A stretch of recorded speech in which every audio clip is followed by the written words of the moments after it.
The first thing to do, as always, is to get the pattern transferred from the printed page onto your fabric. And I know this is going to be your favorite part, right? Yeah, nobody really loves this part, but it doesn't have to be too complicated. Normally, my method is to stretch the fabric in the hoop and cut around this and put it behind it and shine a bright light behind it and trace the design onto the stretched fabric. Well, this pattern, this design has a couple of different considerations, one of which being that we're going to have to iron some pieces on top of this, and you can't iron, while it's in the hoop. So we are going to transfer the pattern while the fabric is flat. And so to do this, I've printed out my pattern as always, as usual, and then you can tape this piece of paper onto a bright sunny window and then tape your fabric on top of the pattern on the sunny window and use that bright light and trace the design onto the fabric. If you have a light box, you can do it the same way, but you get to do it flat. If you have an iPad, there are some Lightbox apps, I believe. I have done it where I have Procreate on the iPad, and so I just pull up a blank canvas and make sure it's really bright, and then you can put the pattern down. I have a piece of clear, real thin plastic that I lay on top of the iPad so that I'm not like pressing on the screen, and then I put this on top, and same thing, that bright light allows me to trace it on. So those are just some different ways to do it. What you use to trace, whichever pen you use, you can use the same pen that you use to trace the wing designs onto the pink and blue fabrics. Those have got to be permanent ink. They cannot be water-based. So I normally I either use the Sharpie or I use the Micron, and you can use whichever one you've used for that, you can use for this too. Although this is not going to be getting wet, it is going to be ironed, so you do not want to use, sorry about that, you do not want to use a Frixion pen that erases or goes away with heat, because if you trace this with a Frixion and then you iron that fabric on top, your pattern will disappear. So do not use the Frixion pen to transfer the pattern onto this fabric. If you purchase the kit, you don't have to worry about any of this because it's already transferred on. And that is one of the best things about buying kits, right? You don't even have to mess with this step. So either way, that's the first step to get the pattern transferred onto the fabric. One quick thing I wanted to say about transferring this pattern onto the fabric is that if you are going to be doing it the way I've shown it with the other fabrics ironed on, you do not have to trace the designs that are inside the wings like I've done here. I just left them blank. If you are not going to be doing the fabrics and say you just want to stitch this just the way it is without adding extra fabrics on top, go ahead and trace the designs that are inside the wings. But since I'm going to be ironing fabric on top, there was no need to spend the time transferring all that detail inside the wings. Painting the fabric for the wings of this moth is really, really fun. And strictly speaking, it's not something that you absolutely have to do. I mean, you could just use the fabric on it just the way it is and iron it down and stitch over it, and it would be very pretty. But painting it gives it a really nice depth because you're going to do a little bit of shading and add a little bit of color. And here's what we're going for. Move these for just a minute. And here are some that I've already done to sort of play around and make sure I had my shading and my coloring right. But once you do the painting, you can see how it gives these really cool variations in color. This is the part of the wing that's going to be technically, going to look like it's under the top wings, the upper wings. Here are the upper wings, and you can see that I've shaded around the edge, but it just gives such a neat blended sort of variegated color effect. It's just really cool. So if you don't want to do it, you don't have to, but it's definitely something worth doing, I think. So what you're going to need is something, obviously your fabric with the wing patterns already traced on. So speaking of tracing, it is critical which kind of pen you use to trace these patterns onto the fabric. Let me show you. I'm talk about how to trace first. Here are my wing patterns, and I just use the technique where you can tape these to a sunny window, and then I taped this on top just so it would stay in place. And so a sunny window has a bright light shining behind it, and so then you take your pen and you just trace it on.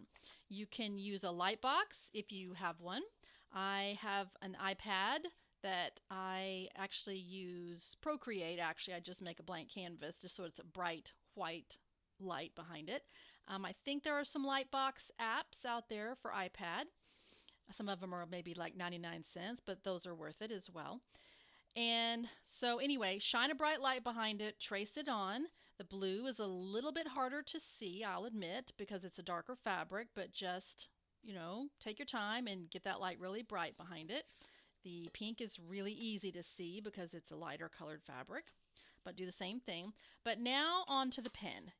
As I said, it's crucial which pen you use to trace the design onto the fabric, because we are going to be getting this fabric soaking wet. And so you cannot use just any pen, because if you use a pen that is water soluble, when you spray water on it, that pen's just going to run and bleed and you're going to have a big mess. So you have to use a pen that is alcohol based, a permanent ink. Sharpie ultra fine point markers are alcohol based, they are permanent. There are, like, let me grab this one, hang on. All right, here is another Sharpie pen that will not work, even though it's a Sharpie, and it doesn't say what it says fine on it, but it's a different Sharpie. This one will bleed. You cannot use this one. You cannot use just like a gel pen. That will run.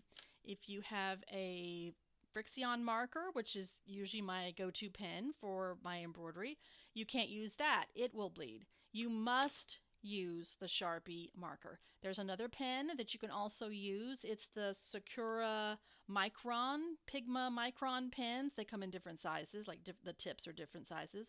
That will work because it's also permanent.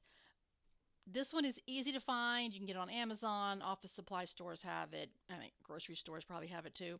If you just don't have this, whatever pen you think you're going to use, test it first, okay? But I can definitely recommend this one or the Micron. The other things you're going to need are something to put your fabric on. You don't want to put this on like foil or wax paper or like cling wrap, because the wrinkles underneath it will show through when you get it wet and then put the paint on. All those little textured wrinkles will show up in the paint, in the watery paint. So I have this platter thing that I have. It's nice because it's completely flat. It doesn't have any kind of a raised design right here, and it just so happens it fits the fabric great. If you have a round plate, as long as it's flat, that's great. If you have a piece of plexiglass or just glass even, that would work. You just need something smooth that's not going to soak up the water. You will need a paintbrush, obviously. This one is a really inexpensive one, but it's, I don't know, half an inch wide or so, just a flat brush. You could use a larger one or a smaller one. It's not like you're going to be doing a bunch of detail painting with this, but you don't want to use like a 3-inch wide brush. That's too much. And you don't want to use a little bitty tiny detail brush because it'll take you forever. So this one's just a nice happy medium. You need something to put your paint on. Now here you can use foil. I very often I make my own little palettes for paint, and this is just a piece of foil that's been doubled, and then I just folded up the edges and crimped them like this, so that when I put the paint and mix it with water, it's going to be real watery and it's going to run. If you crimp the edges up, if it runs, it'll stop here and it won't run off the foil onto your table or whatever. So that's a great DIY method. But you can also use a little plate. Again, this is just a white ceramic plate that I have, so I know the paint's not going to soak into it. Plus I can see the color really well. You're going to need a little bit of water, a little bowl of water. You're going to need a spray bottle to spray your fabric. You're going to need the paint, obviously. So I'm using acrylic paints for this. The one I have chosen is this Liquitex Heavy Body, but I'm not using this one because it's a heavy body acrylic. I have this one and I like the color. It's the right color. You can use these kinds of acrylics. I call them craft acrylics. They're much cheaper. This one is a little bit more expensive, I'll admit. You can find these at craft stores, Michael's, Hobby Lobby, all sorts of places. The pigment is not quite as intense as it is with these more expensive artist acrylics, but these work fine. I didn't have the right color at home. You can probably get a color. This color, in fact, I did try it, but it was too orangey pink. I wanted more of a, let me show you, I wanted more of a purpley pink. So that's why I chose this one, because it's a deep magenta. You do want a magenta pink, but so this is the one I used. You're also going to want just a paper towel nearby, and make sure that the work surface you're working on, this is my work desk that I stitch at every day, so it's just like a laminated countertop sort of a thing, desk, so I know water's not going to soak into that. If you're working on a wooden table or something, just put a piece of plastic down. So now it's time to paint. First thing you want to do is get a very small amount of paint. You do not need much paint for this at all, because we're going to be adding a lot of water to it. And the reason for that is because if I were to take any kind of acrylic paint and just pick it up on my brush, it's nice and creamy, it would go on here. But if I just painted this fabric with acrylic paint, when it dried, it would dry very hard. And it would be really hard to get the needle and thread through that paint. And I don't want to fight that. It would be great if you could just paint fabric with acrylic and it would work, but it doesn't quite work that way. So we need to water it down so that it's thinner, so that it doesn't create a hard surface on the fabric. So that's why we're adding a lot of water to this. When it comes to adding water, you want to add plenty of water, and you want to make sure that the color is really, really mixed well. So before I do that, I am going to go ahead and I'm going to spray my fabric first. And I want my fabric so it can be sitting there while I'm mixing the paint. But I'm going to spray this. Let me zoom in a little bit.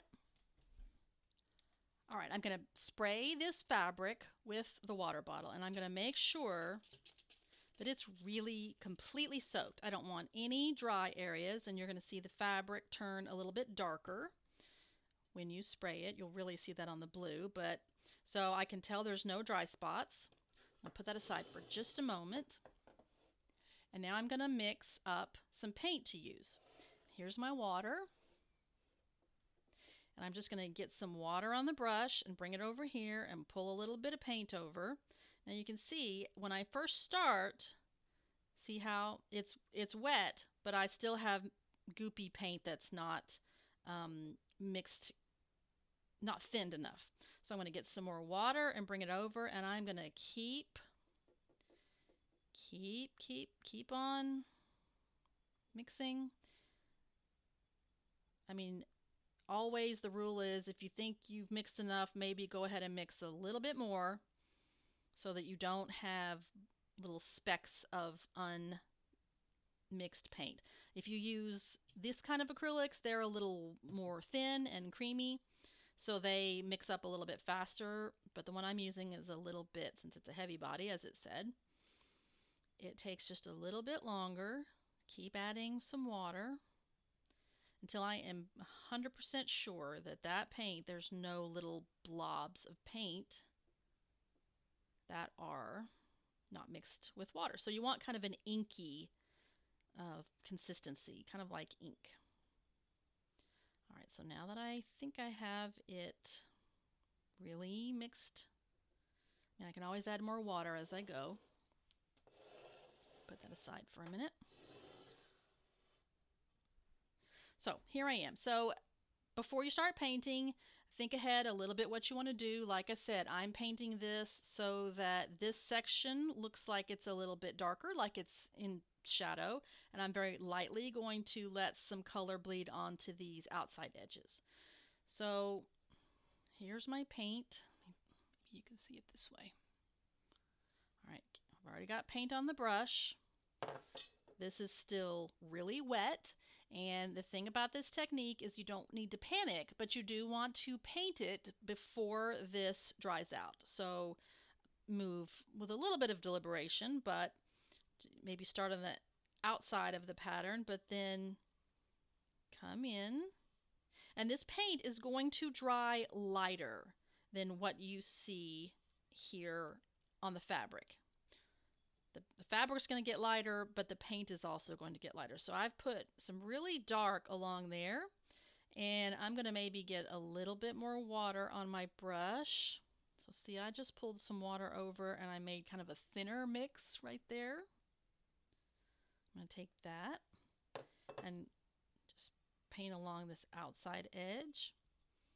So I've done that, and I don't really want a hard line right there, so I'm going to just maybe get a lot of water and just blend it. But I am being careful. I don't want to completely cover the original color of the pink fabric. I want some of it to show through. See, here's the other one.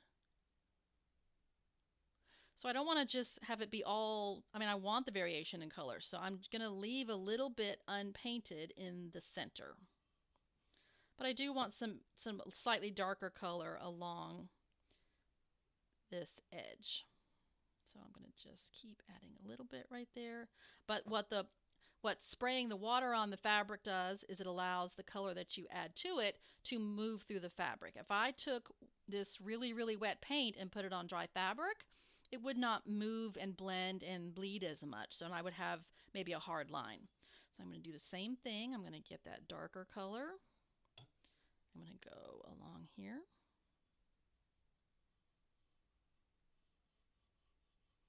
Give that just a minute. Get some more water on my brush and maybe get this little bit lighter part down here.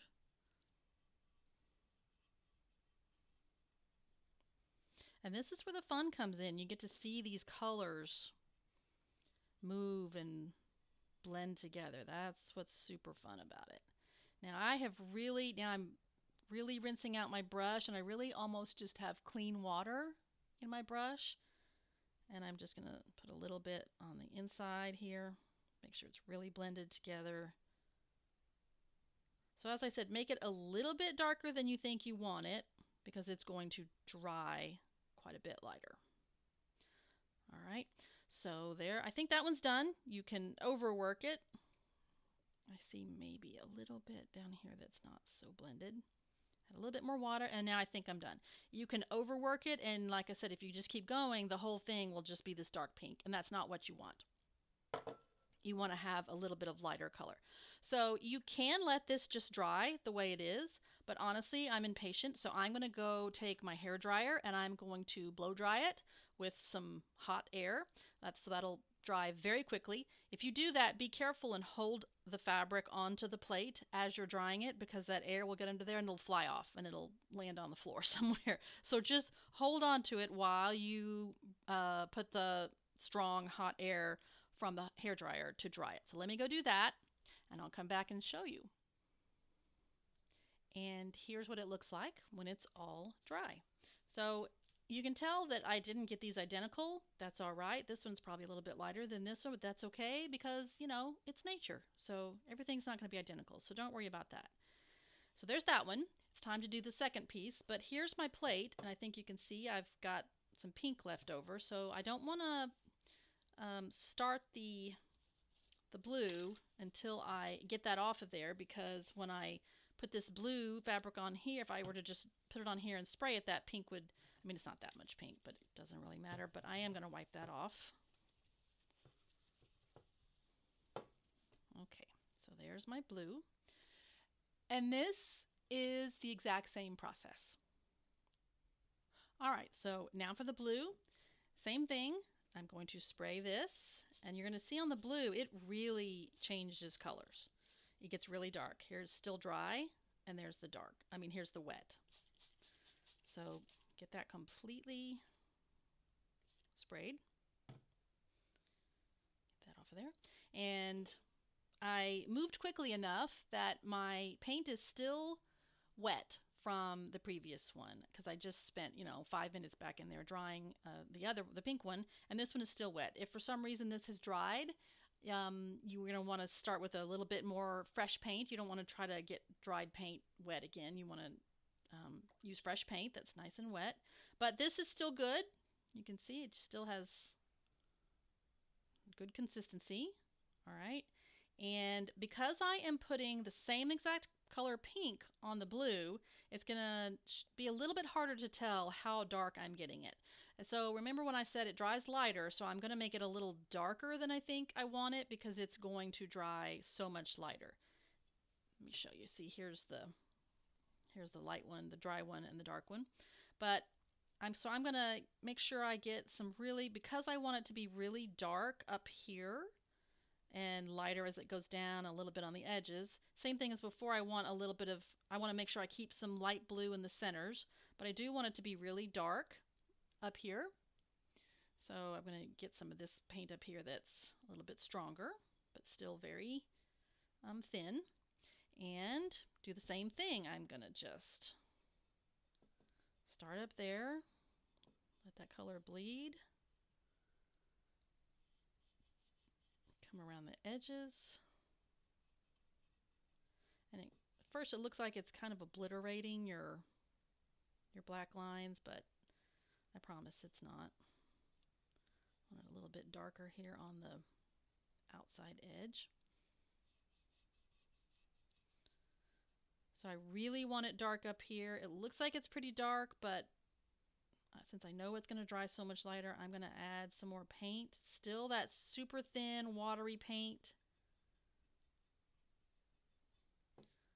But I'm getting a little bit more water on my brush to really blend that out so it's super soft and blended. Also down here, I don't want that to be a hard line. So now I pretty much have a clean brush, and I'm just making sure that where the paint has come up on the wing, it's not a hard line, even though it's super wet. Be a little bit darker right here on the bottom, because I know it's going to dry lighter. But same thing, I've just got a little bit of pink water now. All right, so I think that one's done. I'm going to leave it alone. I'm going to start this one.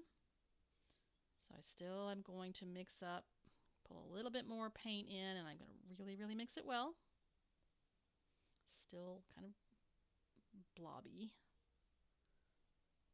Still blobby.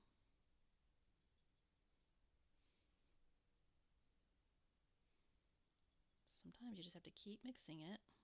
When you see a little dark blob like that right there, you have to just make sure it's really mixed in well. All right, I've got some more super dark paint all mixed up. So I'm going to come over here.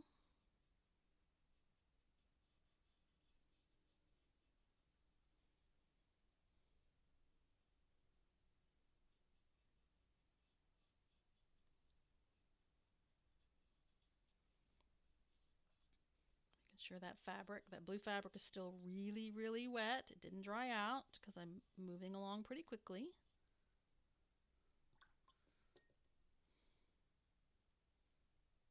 Just got a little bit more water on my brush, so it's move that paint around a little bit.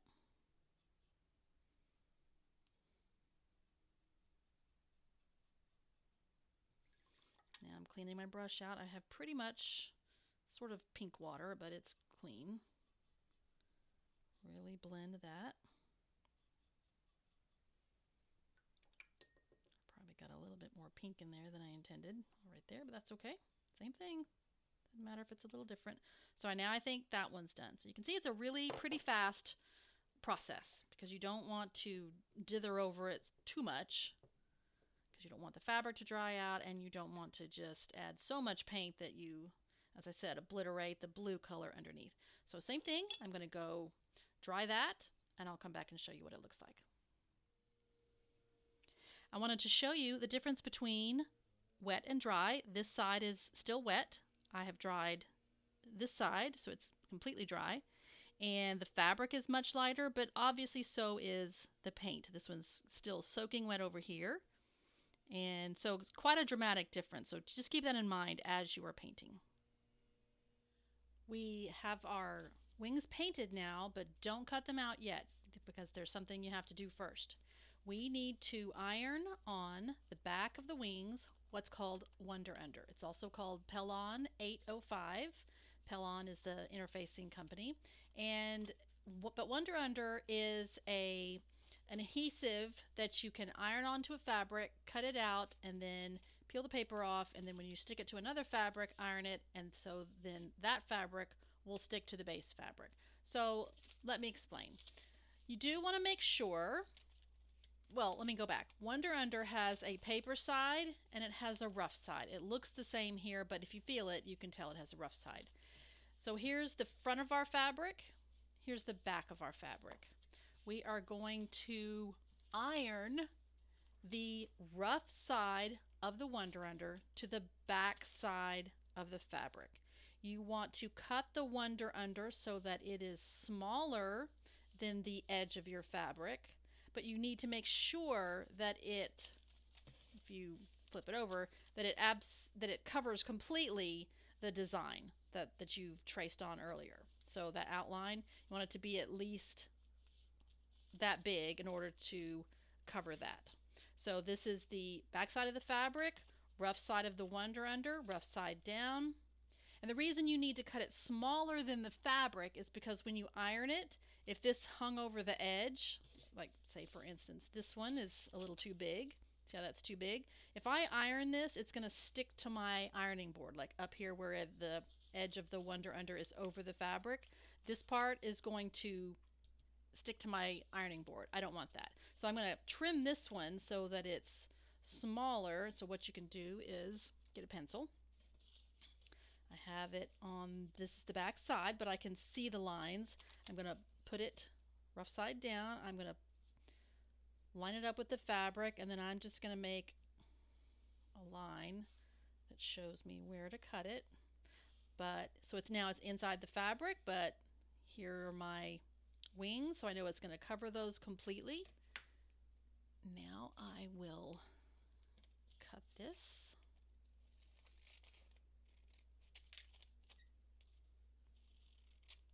Like that. And so now it will fit just right on the back of my fabric. So I will now go iron both of these to the back of the fabric. You're going to want to use a hot iron. I just put mine on high or cotton. And to iron the Wonder Under to the back of the fabric, I think the instructions say about 5 to 8 seconds. So put it down, iron it on, let it cool, and then test it. Make sure like the corners are stuck down. And if for some reason it's not completely stuck, iron it a little bit more. I'm going to go do that right now, and I'll come back. These now have Wonder Under ironed to the back of them. I did both of them. So now I can cut them out. So I'll use my scissors and I'll just follow the outside line that I traced.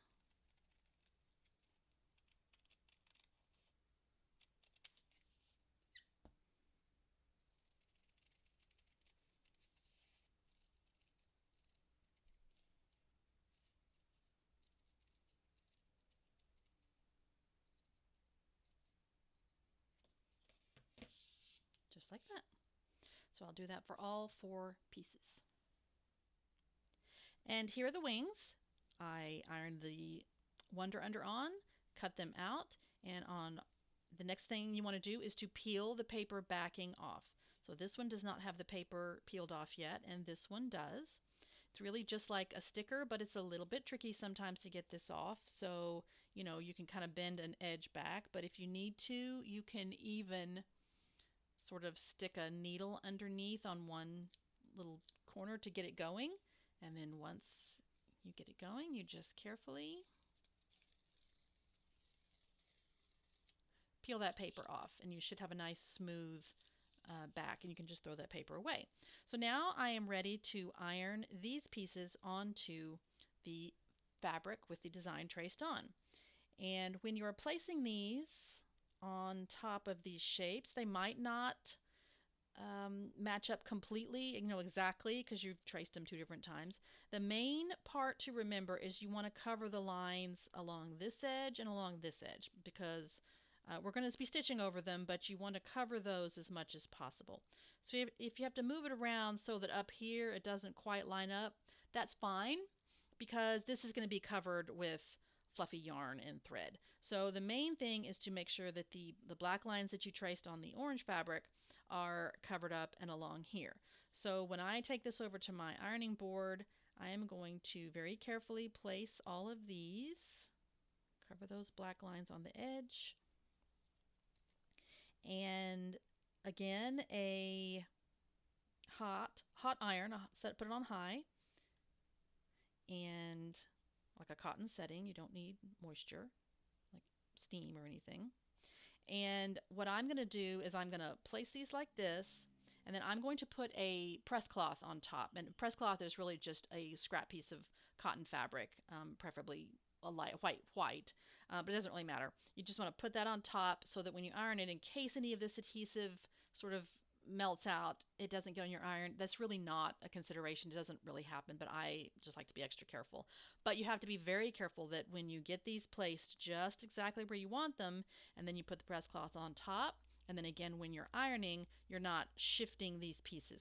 That adhesive on the back will keep them, it kind of makes them a little bit, they kind of grip the fabric, so that helps. But just be very, very careful as you are putting the press cloth on top and then ironing that these do not shift out of alignment, because you don't want to take that press cloth off and find that this one's over here. That would not be fun because you'd have to start over.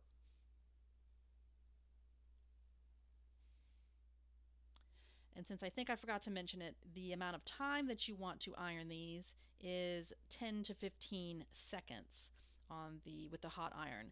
And so iron it, let it cool, and then go around the edges and make sure that all of these little edges are completely melted. They've completely adhered. Like I said, even though we're going to be stitching over them, you want them to be really well adhered to the fabric. Don't over iron it. I mean, don't do it for like 2 minutes, because then you can sometimes kind of just fry all of that adhesive and it just goes away or melts away, and then they really won't stick. So about 10 to 15 seconds, let it cool, check to make sure all the edges are completely adhered to the fabric.